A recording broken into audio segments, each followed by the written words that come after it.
Normalement, c'est ce bouton qu'on appuie pour commencer à enregistrer. Au bout de je ne sais combien d'émissions, je ne sais toujours pas où c'est ce que je vous fais croire. Mais dans tous les cas, ça ne fait pas d'importance parce qu'aujourd'hui, on va recevoir du coup Alan qui va nous présenter son projet, projet Lia RPG du coup. Et bon, on va commencer de base par bonsoir, comment vas-tu? Bonsoir, très bien, écoute et toi? Eh ben écoute, très très bien. Et je m'étais fait la réflexion il y a quelques temps que, en me réécoutant un des talks, que dès que je lançais l'enregistrement, je changeais de voix. Mais qu'une voix bien mystérieuse de minuit en plus. Voilà, Du c'est coup, il faut que je m'adapte, faut que je descende mon niveau de voix pour être également, sombre et obscur. écoute, ma sœur me dit souvent que c'est ma voix d'acteur porno. Euh, C'est un sacré compliment. voilà, je prends ça comme un compliment. Mais voilà, bon, ça démarre bien, c'est bien. Ça démarre sur les chapeaux de roue. Donc, bah, écoute, merci à toi déjà de venir dans ce DR Talk pour parler de ton projet. Et puis, je vais commencer directement avec la première question que je pose à tous les invités, qui est relativement classique maintenant pour vous qui écoutez ce podcast. Où, quand, comment, quoi, mais surtout qui t'a mis dans cette merde? C'est-à-dire qui un jour t'a dit allez, viens, tu vas voir, c'est rigolo le jeu de rôle. T'en as fait, t'as trouvé ça rigolo, et que finalement, tu t'es rendu compte que 6 mois plus tard qu'un bouquin de jeu de rôle, ça valait 50 balles. Ah oui, cette première, ah oui, j'avoue que quand, j'étais, alors je l'ai découvert vers je pense, 13 ans, entre 13 et 15 ans, j'ai découvert le jeu de rôle effectivement quand j'ai découvert le prix d'un livre alors que j'étais, bah, fauché, ça a fait mal. Alors comment j'ai découvert? Honnêtement, je pense que j'ai dû le découvrir via, Hey Arnold, le dessin animé de l'époque. Genre, il y en a qui se souviennent malheureusement de ça. Il fait à un moment, ils avaient fait ce jeu de rôle, j'avais trouvé ça trop classe, mais t très, très, très intriguant. Sauf qu'il y a absolument personne, dans mon entourage qui a jamais fait de jeu de rôle avant que je sois un adulte accompli. Du coup, c'était un petit peu la dèche à ce niveau-là et finalement, je me suis retrouvé à faire, ce que sûrement beaucoup de MJ par défaut, sont arrivés à faire, c'est trouver un bouquin pour moi-même, économiser, utiliser mes petits sous d'anniversaire pour acheter mon premier bouquin de jeu de rôle et être malgré tout, du coup, MJ, totalement inexpérimenté, mais il fallait bien un premier MJ dans mon entourage, quoi et ce fut moi. Eh ben, écoute, je comprends tout à fait parce que moi, à l'heure actuelle, j'ai 23 ans et j'économise encore l'argent de mes anniversaires pour m'acheter des livres de jeux de rôle. Toujours, ça s'arrête jamais. Non, on s'arrête pas, mais c'est pas grave. Ok, donc du coup, donc le jeu de rôle, c'était Hey Arnold, c'est ça? Et Arnold, c'était le dessin animé qui avait mis ça en avant et le Ok. premier jeu de rôle que j'avais fait, du coup, finalement, c'était, assez étonnamment Cthulhu, qui était pas le plus, probablement le plus, comment dire? Le plus accessible. Accessible, en termes d'univers, parce qu'il y a quand même beaucoup, beaucoup à digérer quand on connaît pas encore l'univers de Lovecraft qui est, sombre, mystérieux et assez vaste. Mais ça a été assez formateur, quoi. Et après plus tard, je suis plutôt tourné sur, du cyberpunk, avec Shadowrun et puis ensuite seulement, du médiéval et dark fantasy, entre autres avec Trône de Fer, qui m'a beaucoup, beaucoup plu, et puis ensuite avec Warhammer ces derniers temps plutôt. Ok, ok, très très cool. Et donc, ouais, du coup, t'as d'abord fait du Cthulhu. Et est-ce que c'est celui que t'as le plus poncé, du coup, en termes de jeu de rôle, ou est-ce que, du coup, c'est peut-être plus Cyberpunk, vu ton projet, j'ai peut-être ma petite idée.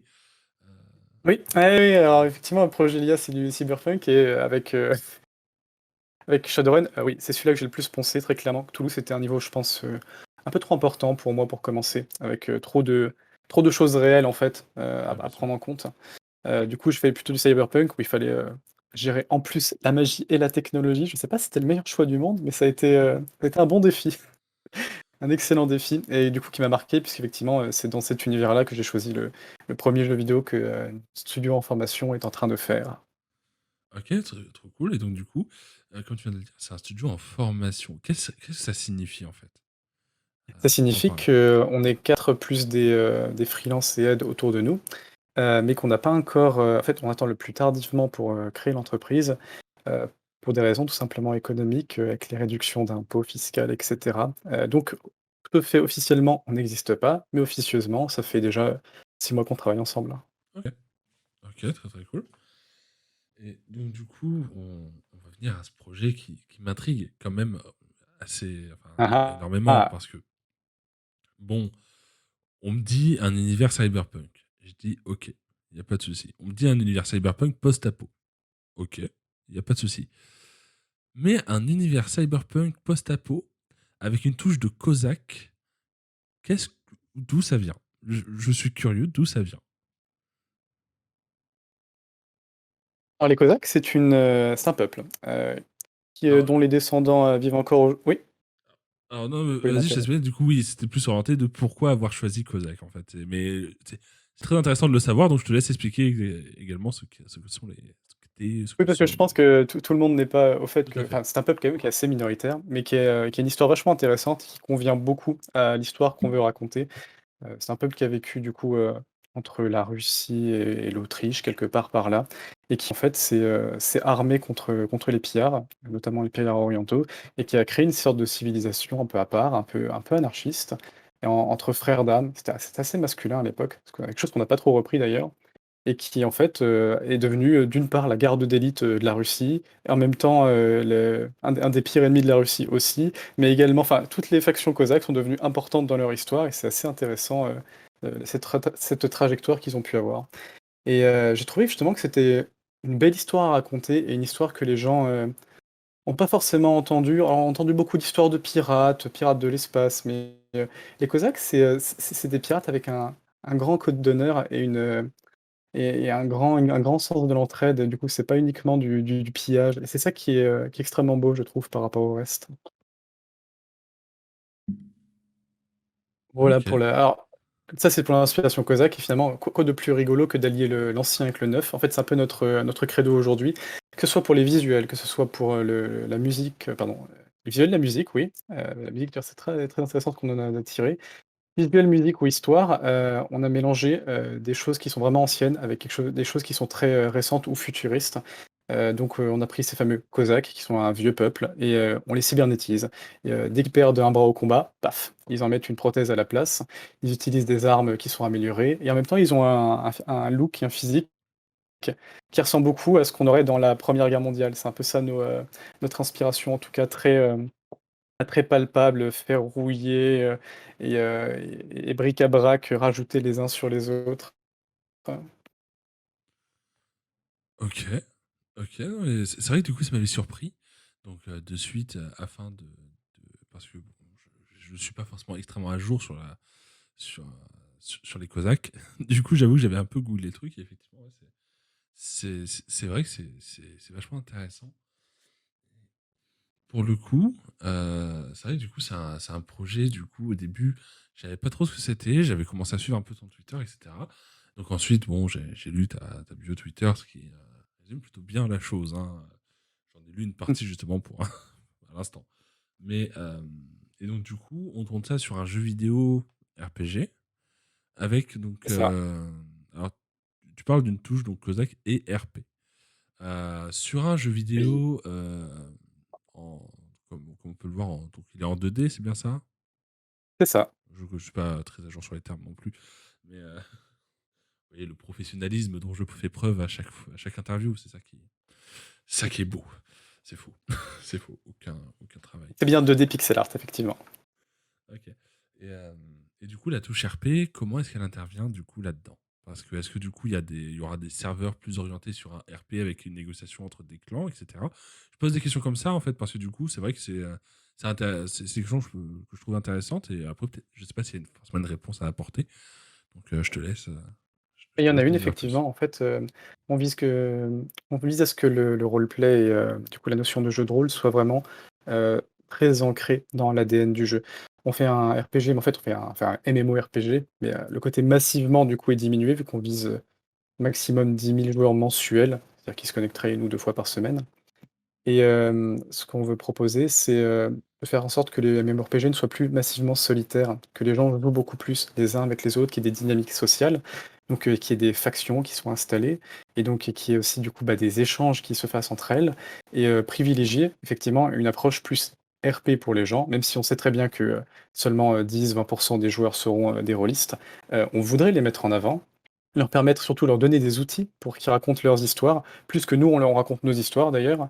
par exemple avec des moyens d'archiver pour eux, qu'est-ce qui s'est fait, de pouvoir de créer aussi des lieux et de pouvoir les customiser, très important. Même, un de mes rêves serait qu'ils puissent mettre des statues dans la ville en hommage des joueurs qui ont marqué le jeu. Et surtout, encore plus important, c'est un rôle, de joueur plus plus qui est en fait un rôle de MJ.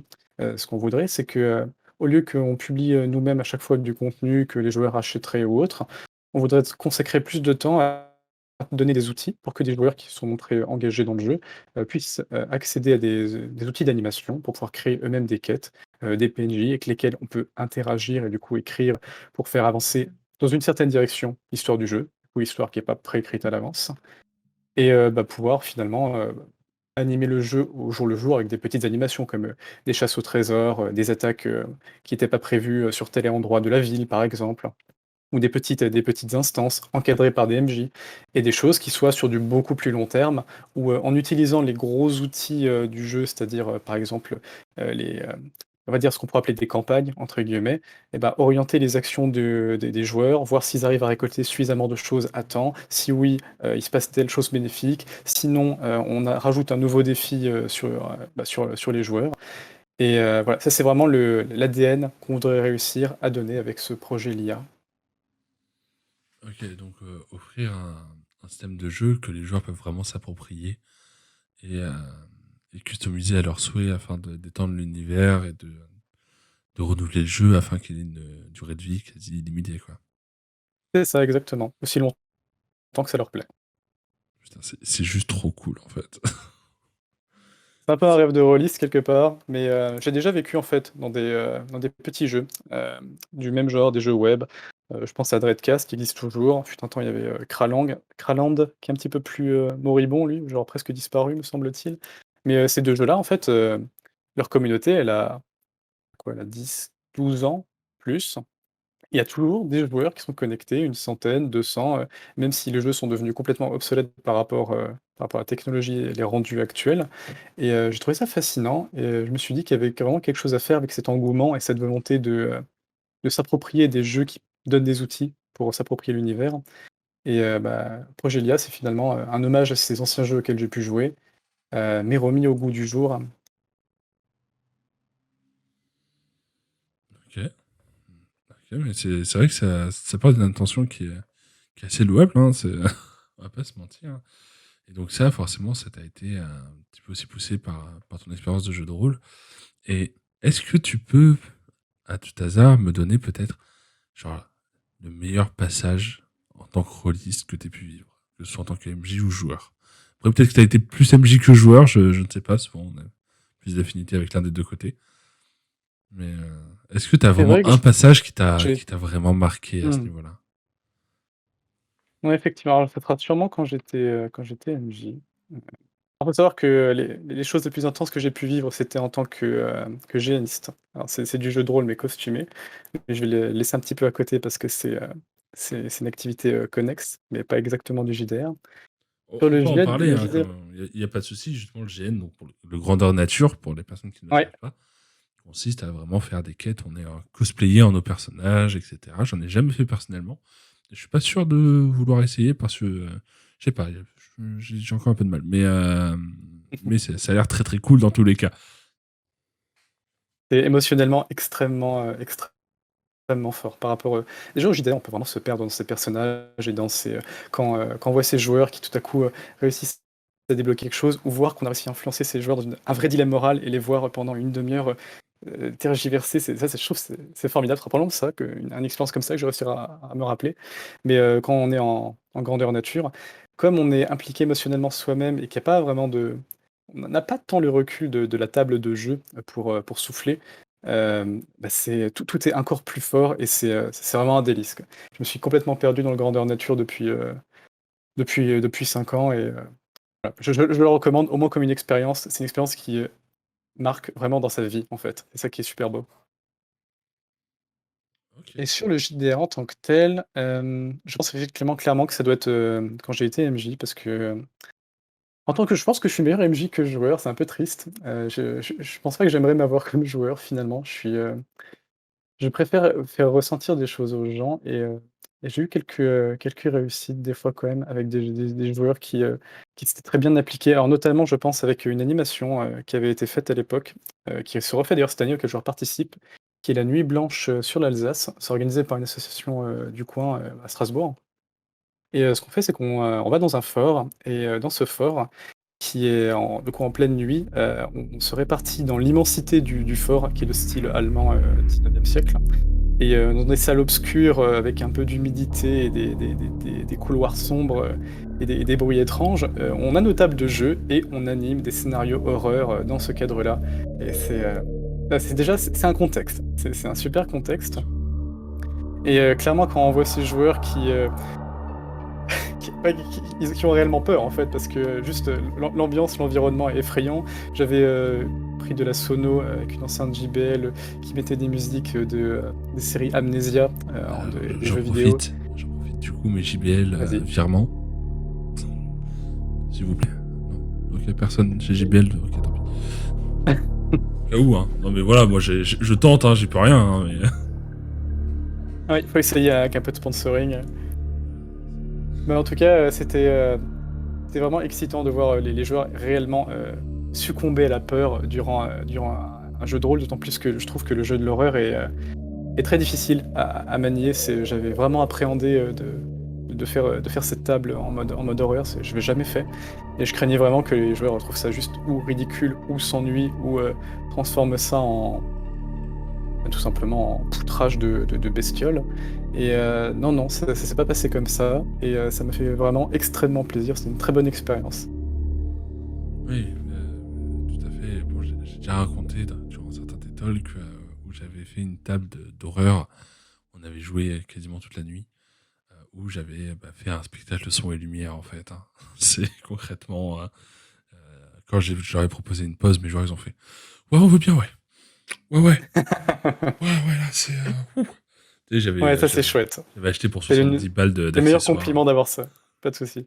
J'avais acheté pour 70 balles d'accessoires sur Amazon, un crâne, des bougies noires, la Ah, totale, ça tu c'est vois, pour bien. mettre sur la table, avec du faux sang, là. Enfin, Ouais, moi j'avais un monstre qui faisait des pleurs de bébé quand il s'approchait. Du coup, je voyais leur visage qui se crispait quand je mettais les pleurs de bébé en fond. Ah, non, c'est quel terrifiant, plaisir. ça. Ah mais c'est insupportable les pleurs de bébé. Quand j'écoutais les sons pour me mettre dans l'ambiance avant de faire le scénario, j'étais mal, hein. J'étais vraiment mal. Ah, non, mais quel enfer. Ah non, les Ah, pleurs de bébé. Ah non, c'est terrifiant. Et après tout, si ça c'est ce marche, qu'il faut. Ah, ça marche bien. je C'est suis terrible. entièrement d'accord. Mais c'est vrai que des fois, quand t'es plongé dans l'ambiance, même en tant que MJ, ça aide déjà au niveau du MJ, puis tu as une certaine satisfaction de pouvoir mener tes joueurs là où tu veux et où tu as convenu d'aller avec eux aussi, tu vois. Donc Oui. c'est ça qui est cool. Moi, j'adorerais. Là, bon, il y a eu un espèce de petit truc là qui s'est passé dernièrement. Je crois qu'ils ont appelé ça Covid. Hein. Enfin, un truc dans le genre. Et c'est vrai que les parties autour de table, ça me manque énormément. Et j'attends Ouais. que ça, de pouvoir dire à des potes, ramenez-vous. Je vous prépare un petit truc un peu vénère. Puis vous allez m'en Mm. dire des nouvelles. Tu vois. Ça me manque. Honnêtement, ça me manque, mais c'est ouf. Ouais, j'ai tenu pendant un bon moment avec ce confinement, avec le jeu en ligne du coup. Enfin, le jeu en ligne, le JDR en ligne du coup. Je trouve qu'on a de bons outils aujourd'hui. Alors Roll20 commence à être clairement dépassé, mais il y a Foundry VTT qui rattrape beaucoup les choses. Puis on a aussi une initiative française là que j'ai découvert très récemment qui était Let's Roll et je pense qu'aujourd'hui on peut largement faire du bon JDR en ligne, mais mes joueurs attendaient quand même vraiment beaucoup plus le contact, le vrai contact humain et j'ai l'impression aussi que c'est plus dur pour les joueurs malheureusement, en tant qu'MJ du coup je m'en rends pas compte, mais j'ai l'impression que pour eux c'est plus dur de suivre l'histoire quand ils ont pas des repères aussi, visuels et qu'éventuellement, parfois, la qualité audio chez eux peut descendre. C'est triste. Après, il y a plusieurs écoles, hein, bien sûr. Après, moi, je suis parti de l'école qui, quand je te fais un GDR sur table, je te fais un spectacle son et lumière. Tu vois, lampe Ouais. Philips Hue, la musique d'ambiance. Et justement, cette soirée que j'avais faite, j'avais masterisé au rythme de la musique, où j'avais fait une playlist de musique stressante, d'horreur, avec plein de styles différents. Et quand la musique était calme, je baissais le ton, je Mmh. ralentissais. Et quand la musique s'excitait, j'accélérais. Et je leur disais que quelque chose frappait à la porte. Tu vois, donc forcément, ça fout le stress parce que la musique accompagne le propos. Et Oui. Et c'était très dur de masteriser en impro à la musique, parce que du coup, tu pouvais tomber sur du calme, du rapide, du moyen, du rapide, du calme. Tu vois, c'est très très Ouais. dur. Mais quand t'en ressors, t'es fier de toi. Ouais, je trouve l'improvisation des gens ils disent, «Ah moi j'écris pas mon scénario, j'improvise, j'y arriverai». Je sais pas, qui sont ces gens, mais moi j'y arrive pas, hein. Pour improviser, je j'ai besoin de T'enchanter. beaucoup de préparation. Ouais, ouais, ouais, c'est, faut, ou qu'il y ait un énorme enthousiasme qui vienne. Des fois j'ai des pics aussi d'enthousiasme et là, du coup, je fais mes meilleurs PNJ possibles à ce moment-là, mais je suis pas quelqu'un qui s'enthousiasme très vite, je suis quelqu'un de très posé, d'ordinaire. Donc je compense avec beaucoup d'écrits, déjà préparer largement le monde, bien, vérifier les dynamiques de chaque personnage pour vérifier que ça s'inscrit dans quelque chose qui va apporter à des dilemmes et des choix intéressants. Ah, beaucoup de construction quand même en amont, quoi. Bien sûr, après moi, ça s'est toujours orienté sur des one-shots et surtout, bah, j'ai jamais masterisé de jeux de rôle papier. Enfin, des jeux de rôle que tu puisses acheter dans le commerce. J'ai toujours créé mes univers, donc j'avais un contrôle absolu sur mon univers. Ouais. Et si tu me demandes d'improviser sur je sais pas moi, du Cthulhu, je ne connais pas assez les règles, l'univers, etc. pour te pondre un truc de suite en mode bah, let's go et de qualité. Là où par contre tu me laisses 2 semaines, le temps d'étudier un peu le sujet, bon, si je me mets à fond dedans, je pourrais. Mais j'ai besoin Mmh. de connaître l'univers, je dirais pas sur le bout des doigts, mais d'en connaître les grandes lignes, les petites lignes, et de pouvoir, de toujours avoir un moyen de rebondir. Alors que sur un univers que je crée, du coup, vu que de toute façon il est pas terminé, que c'est moi qui fixe les règles, je peux faire ce que je veux.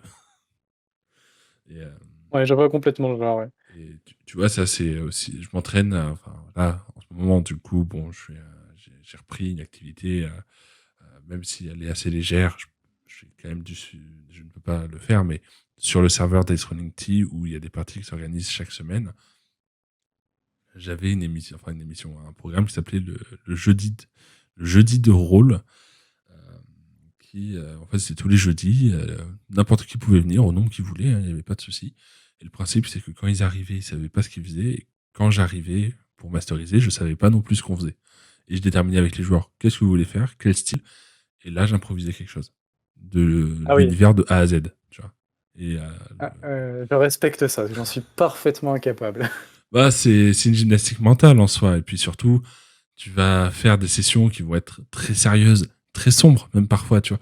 J'avais fait un petit truc un peu horreur un coup, ça s'est pas bien fini pour les joueurs, mais, mais voilà, un truc un peu vénère. Et parfois, ça part en what the fuck complet, parce que bah, les joueurs, ça leur permet aussi de jouer comme ils veulent et pas d'être simplement bridés par ok, c'est du Cthulhu, faut que je sois ultra sérieux, etc. Le jeu de rôle, c'est tellement libre comme format que ça permet aux joueurs de ok, je joue vraiment comme je veux. Si j'ai envie de jouer sérieux, ça part sur du sérieux. Si j'ai envie de jouer ultra déconne, c'est déjà arrivé et ça a donné lieu je pense, une des sessions les plus drôles que j'ai pu faire euh, depuis que je fais du jeu de rôle. Euh, et c'était incroyable. C'est des poursuites en Fiat Multipla, tuning. Enfin, voilà, non, c'était incroyable. C'était incroyable. Mais, mais voilà, je pense que ouais, c'était sans doute la plus drôle. Je pleurais de rire ce jour-là. Mais, Ouais, je vois bien. mais ouais, non, après, voilà, c'est vrai que l'improvisation, bon, il y a deux écoles. Hein, il y a ceux qui ont besoin de préparer, ceux que je respecte entièrement. Après, moi, j'ai une flemmagite aiguë. C'est pour ça que généralement, je ne prépare pas. Et il y a ceux qui font ça en full impro. Bien sûr, après, les deux ont leurs avantages, les deux ont leurs inconvénients. Et c'est un débat qui revient souvent, mais après, c'est vrai que moi, je suis plus de l'équipe improvisation parce que c'est ce que j'ai toujours fait en 10 ans de masterisation, en fait. Donc, j'ai toujours créé mes trucs et improvisé les scénars, ou alors je m'écris genre un post-it, juste la mise en place, et puis ensuite, ça part. Mais Mmh. Ouais, je vois. Mais bon, un de mes associés justement qui s'occupe de la partie, scénario, qui est un rôliste, bien plus expérimenté que moi encore. Lui d'ailleurs ce qu'il va faire, c'est que pour s'aider à former l'univers de Projet Lia, il va faire un format table ouverte. Donc, plus ou moins un peu comme tu le disais, mais dans le sens où plutôt c'est une sorte de campagne, longue du coup qui va se dérouler, avec les gens qui peuvent, de partie en partie venir, partir, comme ils le souhaitent. Et ça aussi je trouve que le jeu de rôle, ça peut être un excellent outil, d'aide à l'écriture, d'autant plus quand on fait un jeu qui du coup va être destiné quand même en partie à des rôlistes. Et je connaissais pas du tout ce principe de table ouverte et j'en suis assez conquis là. c'est vrai que c'est un format qui est très cool. C'est vrai que c'est un format qui est très très sympa. Et, Et ouais, non, mais Progelia, ça a l'air d'être un truc, vous avez l'air d'avoir bien potassé le sujet. Je vois du coup, bon, à l'écran, les gens qui regardent le visuel des talks, qui bon, généralement doivent le voir peut-être une seconde, puis ensuite ils font du ménage. Bah, oui, faites du ménage pendant que vous écoutez les talks. C'est la meilleure émission pour le ménage. Voilà. Hein. Alors, si vous êtes sur la route, mettez ça en fond, posez votre téléphone. Il y a pas d'image et de trucs visuels à regarder énormément. Mais prenez le temps, de temps en temps, de regarder l'écran. Parce que bon, là, je vais vous agrandir un petit peu une des images du jeu. Pour que vous puissiez voir un peu à quoi il va ressembler. Puis, là, je vais donc la réduire pour que vous voyez l'artwork absolument incroyable qu'il y a sur leur site. Voilà. Pardon, je me suis un petit peu emballé, mais c'est Ah oui, on a l'artwork un concept artiste qui s'est absolument lâché. dingue. Ah, il est formidable, il est tellement talentueux. C'est Il s'appelle abusé. Sergei Trepanovitch et qui, écoute, est un Russe, mais d'un talent incroyable et qui nous a fait ça sur son temps libre. Et à la fin, il n'a pas voulu qu'on le paye parce qu'il avait du retard. Je dis, ah, mais tu es incroyable, tu es incroyable. Il y a un moment, il faut quand même que j'aimerais bien te payer, quoi. C'est ça, Non, mais c'est sympa, frérot, mais je me sens mal parce que ce que t'as fait, c'est absolument incroyable. Et non, s'il te plaît, Il s'est laisse-moi te défoulé, en donner de fait. l'argent. Il nous a fait enfin, avant d'arriver à la pièce maîtresse là qu'il nous a donné, il a fait en fait d'abord des modèles 3D qui étaient d'ailleurs déjà extrêmement travaillés. D'abord, il a fait aussi des esquisses. Et il a fait beaucoup de. Enfin, il s'est vraiment jeté dans le truc. En même temps, je lui ai mis quand même un petit défi. Bonjour Sergei, bon, en anglais du coup. Pourrais-tu faire une énorme ville mobile avec un gros cheval en tête de proue et le cheval, il y aurait des morceaux cybernétisés aussi dessus et la ville, elle tournerait en mode dieselpunk avec des grosses parties industrielles et en fait, la ville, l'important, c'est que quand les gens la voient, ils se disent juste «Oh shit!» À partir de là, il a fait de la magie. Alors, déjà, fuck, ça marche. Hein. Voilà. Tant mieux. C'est ce genre de truc où, généralement, quand tu proposes ça à quelqu'un, il faut que ça lui parle. Et si ça lui parle, ça va forcément donner un truc incroyable. Ouais, effectivement. Effectivement.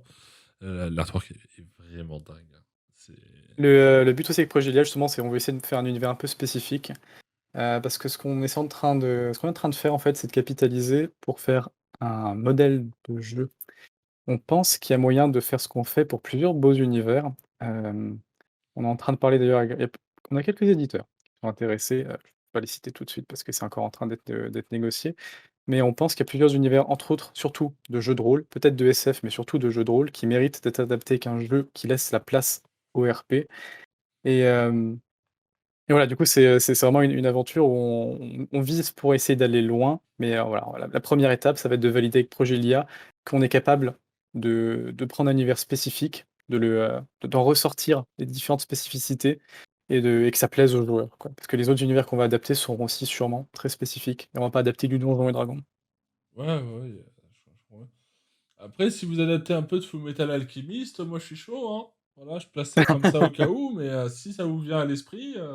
Ah, puis petite licence, ça va, pas trop Oui, de non, mais c'est un petit truc un peu underground, Full Metal Alchemist. ouais, ouais, oui, Personne connaît, exactement, tu ça vois, on doit va. être trois à les lire ou à les regarder. Plus facile d'accéder aux gens qui ont la licence aussi. Très, très facile, effectivement. Ah, C'est déjà là, je me suis mis un à petit avoir des DM discours Twitter, avec des un accord Anglais. verbal et c'est ok, tu vois. Voilà. Non, non, clairement, on va pas faire Fullmetal Alchemist, Seigneur des Anneaux ou trop grosse licence. On va voir viser un Bien peu plus sûr. petit. Non, mais bien sûr, je Mais taquine. Mais après, avoue que ce serait chiant, mais. ouais, ça serait pas mal. C'est vrai que c'est un bel univers. Alors, je me suis un peu sorti des animés, des mangas en grandissant, mais c'est un des animés avec lesquels j'ai grandi quand même, Fullmetal Alchemist. Ouais, alors Ça me je lis marque quand très même. peu hein, de mangas. Genre là, vraiment, en ce moment, j'en achète que deux. Tu vois, donc les éditions perfectes qui sont en train de sortir de Fullmetal Alchemist, qui sont incroyables, et My Hero Academia parce que j'aime bien. Et c'est les seuls trucs que je lis, et de temps en temps, je regarde parfois des animés. Mais j'avoue que Fullmetal Alchemist, ouais, c'est une grande part d'enfance. Grosse Madeleine de Proust dès qu'il y a un truc qui sort. Très clairement. Alors, je regarde un truc. Hop. Ouais, non, non, mais c'est trop cool que vous ayez des projets, que vous ayez de l'ambition et que vous ayez plein d'idées parce que c'est ce qu'il faut en fait. C'est ce qu'il faut. Là, pour l'instant, bon, votre statut social est pour l'instant à zéro, certes, mais À définir. est à définir, exactement. Mais c'est vrai que ça peut vraiment donner quelque chose de vraiment intéressant. C'est pour ça que je t'ai aussi proposé le talk, parce que c'est vrai que c'est quelque chose que je trouve personnellement très intéressant. Parce que le média du jeu vidéo peut tellement servir à plein de choses, et c'est cool de l'exploiter. Et Oui, ce que t'en proposes, je trouve que c'est une belle exploitation du média, et que ben, on peut vraiment y trouver des choses originales. Parce que bon, ouais. j'avoue qu'après, je suis pas spécialiste en jeu de rôle post-apo, c'est la Cyberpunk Cossack. Ça existe peut-être, j'en sais rien. Mais je trouve ça original de prendre ce thème bien précis. D'ailleurs, bon, allez alors, à tous les gens qui nous écoutent, n'hésitez pas à aller sur leur Twitter, ne serait-ce que pour leur bannière, et puis bon, lâcher un abonnement aussi, parce que, ils le méritent, mais leur bannière est très cool aussi, avec ces deux soldats dotés d'armes à feu que je ne citerai N'hésitez pas. pas non plus, on a un questionnaire en ligne actuellement. En fait, on a eu, beaucoup de chance parce qu'on a la confiance en fait, de l'incubateur de la région, pour en fait nous soutenir. Ils font jamais de jeux vidéo et dans notre cas, ils ont fait une exception, donc c'est vraiment ouf et ça va nous permettre, si, on s'en sort avec, justement ces chiffres marketing qu'on va essayer de présenter et de mettre en forme, d'avoir beaucoup d'aides, de subventions, de la région, ce qui va largement nous aider du coup à nous formaliser et éventuellement recruter aussi de l'aide ou juste vachement mieux payer, les gens qui nous font du travail de fou sur le design et sur les musiques et bah, du coup, ça on a un questionnaire actuellement qui est en train de circuler, vous pourrez le voir d'ailleurs sur notre Twitter. En fait, ce questionnaire actuellement, il tourne beaucoup au niveau des rôlistes. On a à peu près 125 réponses de rôlistes qui nous ont du coup parlé de, bah, ce qu'ils font, qui nous ont parlé de, c'est quoi leur jeu de rôle préféré? Est-ce qu'ils jouent à des MMORPG ou pas? Est-ce qu'ils lisent de la SF ou de la fantasy? Pour l'instant d'ailleurs la réponse est très orientée sur le oui, ça me rassure et je me retrouve dedans C'est d'ailleurs étrange, je vois pas et pourquoi. fi ouais, ouais, exactement et finalement, bah, s'il y avait, des petites questions anodines, justement, si vous aviez un jeu en ligne, qui parlait justement plus de narration, qu'est-ce que vous aimeriez retrouver? Qu'est-ce que, si jamais vous aviez des choses que vous pouviez, acheter dans le jeu pour, ressembler à un personnage, avoir une arme spéciale et tout, est-ce que ça vous intéresserait ou pas? Parce que finalement un jeu, on cherche une monétisation qui est aussi juste et la plus éthique possible, qui est quand même un gros dilemme aujourd'hui dans le jeu vidéo et bah, en fait, ça nous intéresse aussi de savoir, bah, tout simplement, l'avis de la communauté RP, sur ce sujet, parfois très délicat. C'est sûr, et puis surtout, après, en fait, un point qui est assez rigolo, c'est que les gens quand on parle de SF, en fait, le terme de SF est tellement large que souvent on en voit, on en lit, on en consomme sans même s'en rendre compte. Ouais. Exemple à la con, mais si tu prends Ghostbusters, techniquement, c'est de la SF. Et, Ouais, non, oui. et pour le coup, pour les gens que ça intéresse de voir un petit peu à quel point la SF peut être présente, en description, je vous mettrai le lien d'une vidéo de Nexus 6 qui s'appelle J'aime pas la SF. Et justement, il va parler de, bah, techniquement, c'est très peu probable de ne pas aimer la SF tellement c'est large en fait. Et Mmh. donc c'est vachement intéressant. Donc voilà, vous pourrez la retrouver en description. Il n'y a pas de souci là-dessus. Comme toutes les coordonnées, comme d'habitude, hein, de Projet des RPG, le Twitter. Je sais pas si vous avez un Instagram, si vous avez d'autres réseaux, mais je chercherai dans tous les cas. On a un Facebook, mais on n'a pas encore beaucoup investi sur Facebook, qui est un réseau social, beaucoup plus compliqué quand on reste dans la gratuité, ce qui est actuellement notre cadre. Donc le Twitter est pour l'instant le mieux ou sinon, bah, on a sur notre site web, il y a en fait, une case pour s'enregistrer sur la newsletter, qui est également un moyen de rester en contact avec nous. Ouais, bah, tout sera en description, hein, comme d'habitude, hein. Si vous écoutez si vous avez déjà écouté les anciens talks, vous savez que on met absolument tout. Au niveau du jeu, tu parlais de la monétisation, de l'éthique de la monétisation dans le jeu vidéo, qui est un réel problème en ce moment. Parce qu'il y a beaucoup de débats, enfin, voilà, on a eu des cas un peu particuliers comme je crois que c'était Battlefront 2 qui s'est fait interdire ses systèmes de lootbox dans plusieurs pays. Mmh, oui, effectivement. Donc, voilà, là, je sais pas trop si tu peux en parler, je te pose quand même la question, mais du coup, est-ce que vous avez déjà une idée de ce que vous allez faire à ce niveau-là ou pas? Après, tu as le droit de me dire que c'est pour l'instant en mode top secret et on esquive la question de suite. Non, c'est pas top secret, d'autant plus que, en fait, on est en pleine période d'exploration, que ce soit pour le le design musique, le game design, tout était en exploration encore. On attend ça aussi que j'organise de temps en temps des, ah bah si, sur notre Discord, peut-être que je pourrais t'envoyer le lien pour le mettre. Mais on fait des playtests du coup de temps en temps pour valider aussi, via un petit prototype qu'on a du jeu, qui permet à 3 joueurs de jouer ensemble et de faire ces mécaniques justement, interactives et collaboratives, dans notre jeu tactique. Du coup, en train de perdre mon propos, que disais-je, que disais-je, que disais-je? En train de dériver sur le Discord pour parler de Alors, eh bien, écoute, le Discord sera en description et puis après, on parlait pognon. Mais pognon, oui! Comment est-ce que je peux oublier le pognon? Comment c'est possible? la thune! Voyons, quand même! Ah, on a une équipe de passionnés, des fois quand j'essaie d'expliquer qu'il va falloir gagner de l'argent, je me tape la tête contre les murs, mais les gars, il va falloir se payer les gars, à un moment. Alors sur le pognon, effectivement, comment on pense, du coup, gagner de l'argent, sur nos jeux? On essaye de faire quelque chose qui se base sur ce principe. On ne veut pas de pay to win, parce que de toute façon, le pay to win, ça nuirait à la sanité de la communauté. Or, le cœur de notre jeu, c'est la communauté. Donc on veut pas que la communauté soit viciée par ça. On veut pas non plus que la communauté soit cassée, par des paywalls. Si, tes amis vont à un endroit et que tu peux pas les rejoindre sans être premium, ça va pas. C'est de nouveau, ça casse la proximité. Du coup, pour l'instant, les 2 seuls, ouais, un peu plus que ça en vrai, mais les 2 grandes tendances qui se dégagent, c'est l'esthétique. Donc payer, si vous le souhaitez pour, avoir des apparences, pour, personnaliser davantage votre lieu, débloquer des nouvelles choses toujours, visuelles ou des choses qui n'ont pas beaucoup d'incidence en jeu, mais qui peuvent éventuellement avoir d'incidence sur votre RP. Grâce à cette esthétique, bah, du coup, je peux dire que j'ai une cuve, biologique dans laquelle mon personnage peut rentrer dedans, puis on le voit dans la cuve un peu comme Luke, Skywalker C'est vrai que dans le l'Empire capot. contre-attaque. Bah, voilà, ça, ça nous semble faire, ça, par exemple. Ça semble juste. L'autre, axe qui nous semble correct, c'est, le confort. Le confort, comment on le gagne? Ben, en étant notifié, par exemple, par mail ou sur son téléphone que notre personnage se fait attaquer et qu'il risque de mourir. D'autant plus qu'on va expérimenter la permadeath, donc la notification peut devenir Ah, importante, hein. oui. Donc le confort aussi dans la rapidité d'évoluer. On veut pas un jeu où, on veut pas de farming, en fait. Le farming, le grinding, le fait d'enchaîner des défis de peu d'intérêt et pour, en fait, lutter contre l'ennui pour monter son personnage, ça nous intéresse pas. Ce qu'on veut, c'est des niveaux, max qui sont plutôt bas et donc qu'on atteint rapidement, mais si son personnage meurt, faut le refaire et bah, peut-être aller plus vite pour à ce niveau maximum, ça nous semble, encore une fois, plutôt juste, dans le sens où, tout le monde à la fin sera, sur un même piédestal, même à un niveau égal. Donc ça nous dérange pas que des gens, gagnent un bonus d'XP par exemple, c'est pas problématique. OK. Ce genre de choses quoi, pouvoir mieux organiser ses communications, voilà, toujours dans le confort de mieux jouer, tout simplement.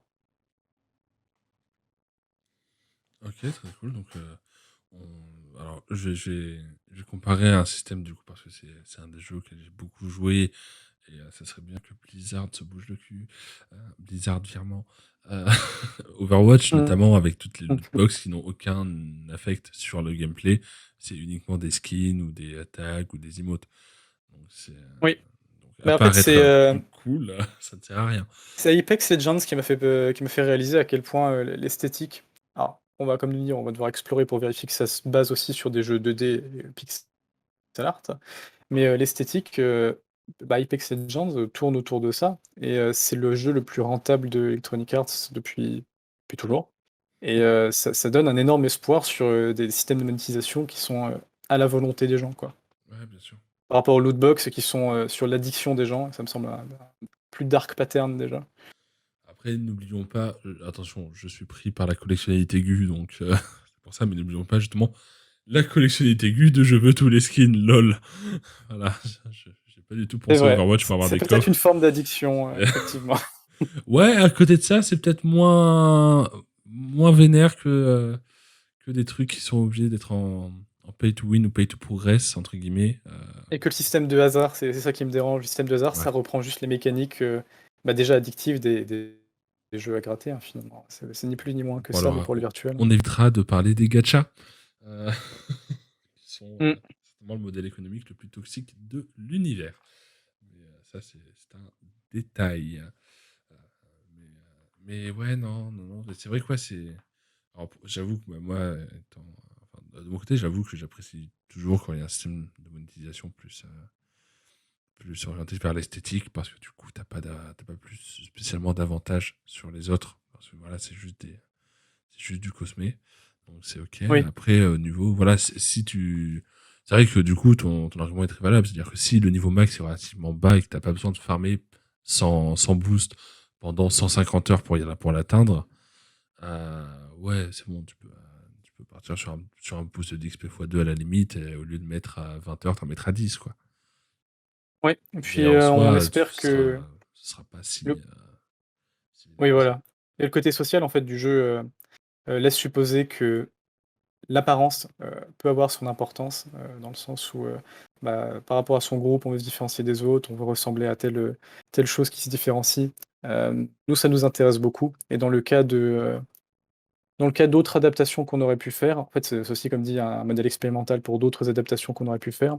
Si on adapte un jeu de rôle connu et qu'on voit que les joueurs, cherchent majoritairement, tel genre de skin par rapport à telle faction dans le jeu de rôle ou par rapport à tel type de personnage dans le jeu de rôle, bah, c'est aussi une information intéressante qu'on peut retransmettre à des éditeurs pour leur dire: «Bah, voilà votre contenu, supplémentaire que vous ferez en papier, peut-être qu'il faudrait l'orienter sur cette faction parce que chez nous les joueurs sont demandeurs, hein». Bien sûr, bien sûr, mais ouais, non, c'est vrai qu'il y a plein de possibilités qui peuvent se faire avec ce projet. Et c'est ça qui est très, très, très, très cool. Moi, je me souviens hein, des heures passées sur certains jeux en pay to win ou vraiment en pay to progress, mais vénère, hein. Ouais. Tu vois, ce genre de pay to progress où t'es obligé de. Où, genre, t'es obligé de payer pour jouer toute la journée. Tu vois, genre ça, je ne citerai pas de nom comme Clash of Clans ou autre, hein, bien sûr. Mais,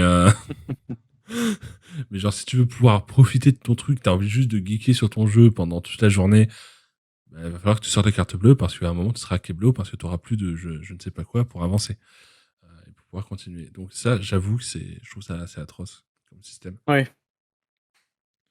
on est Mais, complètement opposés. mais ouais, non, c'est ça qui est bien.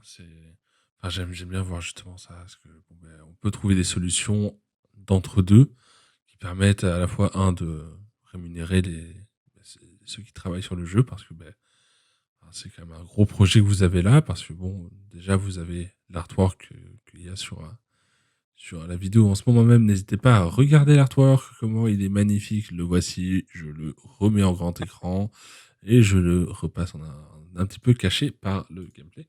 Mais je suppose que vous avez aussi des pixel artistes, enfin des dessinateurs pixel art. Y a-t-il un terme pour ça? Je ne sais pas. Quel artiste, est utilisé visiblement, oui, c'est ça. Bah, on en a un, qui est un russe, je sais pas ce qu'on a avec les Russes, mais j'aime bien les Russes, qui est du coup, qui s'appelle, de son pseudo Grégor Mack, qui nous a fait les les pixel art en tout cas que tu dois diffuser effectivement, encore d'autres aussi pour, d'autres choses qui sont pas visibles, ici et bah, du coup aussi extrêmement talentueux avec qui on espère pouvoir continuer de collaborer et pour essayer d'internaliser un peu cette compétence aussi qui va devenir très importante chez nous comme le pixel art.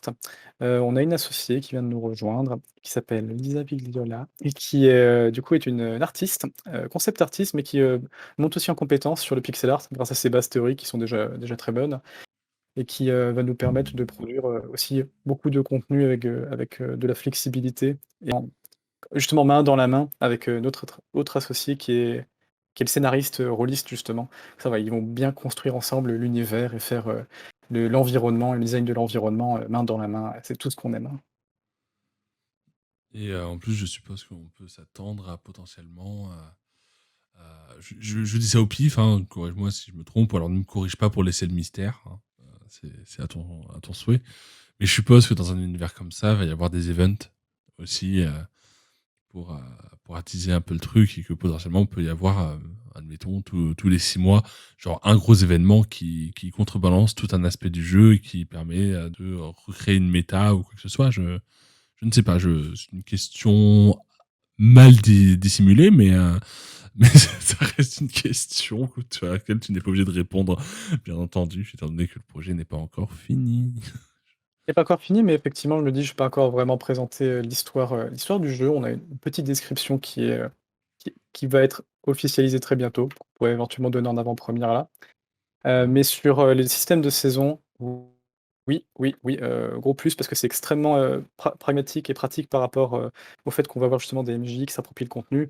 Bah, comme ça, on peut fragmenter, les campagnes et dire: «Voilà, maintenant on va passer à un autre thème, celui-là on va le continuer en sous-main parce que c'est un sous-thème qui est intéressant, mais là le grand thème va changer» et c'est aussi comme ça qu'on veut réussir à organiser cette, bah, cette avancée des joueurs dans des directions qu'on va finalement, improviser et adapter, pour que les joueurs aient l'impression quand ils ont fait une saison, qu'ensuite quand la saison 2 arrive: «Ah bah oui, comme on n'a pas réussi ça, ça vient de tomber, mais ça du coup, maintenant ça marche beaucoup mieux parce qu'on a réparé, le truc électronique, qui était hyper important» et oui, les saisons sont, effectivement, très prévues. D'autant plus, en fait, on s'est vachement facilité la tâche avec, ce système de ville mobile. Parce que du coup, il suffit de dire que notre ville qui est mobile, eh bah, elle va ailleurs et forcément, il y a une nouvelle variété d'ennemis, variété d'environnements, variété de défis et de mystères et de secrets à découvrir. Donc ouais, les saisons. On est sur une idée de minimalisme apparemment. Bien sûr, on est sur une idée de allons-y doucement. Non, non, on va faire des biomes différents à chaque saison. Let's go. Euh, c'est trop bien. C'est juste beaucoup trop bien. Euh, L'avantage, c'est que le pixel art permet de mélanger facilement, facilement des choses, de réutiliser certaines choses, d'autres, tiles, d'autres blocs de décors. Donc on va faire des petits mix progressivement et puis périodiquement, on rajoutera effectivement des biomes, comme tu dis. Ça dépendra également aussi du succès du jeu. En fait, plus le jeu est en succès, plus on a, du coup aussi une rentrée d'argent de notre côté, bah, plus on va pouvoir l'investir dans le pixel bien art sûr. et finalement, du coup, rajouter encore plus Des- des- peut-être même de musique. Comme dit, on a des musiques, dommage qu'on puisse pas les mettre là, mais elles sont exceptionnelles Après, et si tu m'en envoies une en DM, on peut en passer un extrait si tu le souhaites. Hein. Moi, il n'y a pas de souci. Hein. Moi, ouais, j'ai un pourquoi pas, monteur. Après, il va me lancer des objets au visage. Hein, mais t'inquiète, tout va bien se passer. Je bah, je vais survivrai, regarder j'ai l'habitude. on a un en fait, on a un compositeur, un jeune compositeur qui s'appelle Antonin Le Sueur et qui nous a rejoints et je lui ai mis des contraintes un peu folles, du coup de faire des choses de l'ancien avec du nouveau. Du coup, on veut du cyberpunk mais avec des instruments orientaux et slaves. Est-ce que tu y arriverais? Alors, et le pauvre, je l'ai mis dans des panades, pas possibles, mais à force d'expérimentation, il nous a trouvé justement un mélange, qu'on trouve très satisfaisant à ce niveau-là et on en est très fiers. Ça ressort aussi, la musique finalement, je pensais qu'on n'aurait pas dans un jeu web, parce qu'au début on va partir sur du web et on pensait que ça serait pas utile et que ça alourdirait inutilement, mais en fait ça appuie comme un jeu de rôle, ça appuie tellement le propos d'avoir une petite musique quand même en fond, surtout quand elle est personnalisée. Du coup, je vais pouvoir t'envoyer le lien, tout simplement, dans notre chat privé sur, le, SoundCloud d'Antonin Le Sueur et qui a mis plusieurs musiques du coup. Il y a un thème, qui est un thème principal de la ville, qui commence très doucement, donc il y a quand même 30 secondes au début qui sont toutes douces, avant de prendre un petit peu plus de punch. Le thème de combat, qu'on utilise du coup, beaucoup pour le prototype, qui est axé lui-même sur le combat. Un thème de transporteur, hein, étant donné que le but du jeu, en fait, ça va être de partir de la ville via une sorte de cavalerie aérienne pour aller, raider des usines abandonnées, des centres d'information et récolter des données ou des ressources. Et avec un petit moment, du coup, ensemble dans ce transporteur pour se préparer en tant que ça marche par escouade de 3 joueurs généralement, un peu comme Apex Legends et on synchronise avec cette petite musique de fond, tension, préparatif. Voilà, donc je t'ai donné ces petits extraits audio. Écoute, merci beaucoup. Sache que tout sera envoyé au monteur. Est-ce que alors, on va mettre un petit extrait. On mettra peut-être pas ça en description. Je suppose que ça, du coup, c'est un peu caché. Hem, non, ça nous dérange pas pour l'instant de montrer des choses, hein. Ce qui est montré du coup sur un SoundCloud pour nous, ça reste public, il y a pas de souci. Ok, super. Bon bah écoute, y a pas de souci. Ben voilà, pour vous, chers auditeurs, c'est donc. Alors déjà, voici un extrait de 10 secondes d'une de ces superbes musiques.